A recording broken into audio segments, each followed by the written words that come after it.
తెలంగాణ ఆర్థిక వ్యవస్థను ఇవాళ చిన్నాభిన్నం చేసింది, పేక మేడలాగా కుప్పగూలుస్తున్నది కాంగ్రెస్ పార్టీ, కాంగ్రెస్ ప్రభుత్వం. అందుకే మేము చెప్పినాం కరోనా వైరస్ కంటే ప్రమాదం కాంగ్రెస్ వైరస్ అని చెప్పినాం. మళ్ళీ ఈరోజు బడ్జెట్ ద్వారా అది స్పష్టంగా కనబడతా ఉన్నది. ఇంకా పెద్ద పెద్ద డైలాగులు, $1 ట్రిలియన్ చేస్తారట వీళ్ళు. ట్రిలియన్ డాలర్ అంటే ఎన్ని సున్నాలు ఉన్నాయో కూడా వీళ్ళకి తెలియదు.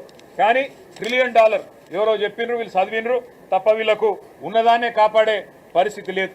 మీరు $1 ట్రిలియన్ ఆర్థిక వ్యవస్థ చేసుడు కాదు, $1 ట్రిలియన్ అప్పు చేసే దౌర్భాగ్యమైన పరిస్థితి కనబడతా ఉన్నది. కేసీఆర్ ప్రభుత్వం 10 ఏళ్లలో 4,17,000 కోట్ల రూపాయల అప్పు చేస్తే ఆ రోజు కారు కూతలు కూసింది కాంగ్రెస్ పార్టీ. ఈరోజు ఒక్క సంవత్సరంలో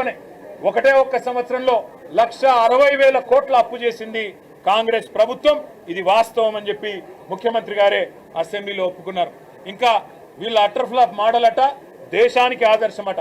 నిజంగా చెప్పాలంటే ఇది దేశానికే సిగ్గుచేటైన పాలన, 20% కమిషన్ పాలన అనేది స్పష్టంగా అర్థమవుతా ఉంది. ఈ బడ్జెట్ ఒక మాటలో తేల్చి చెప్పాలంటే ఇది పేద ప్రజల కష్టాలు తీర్చే బడ్జెట్ కాదు.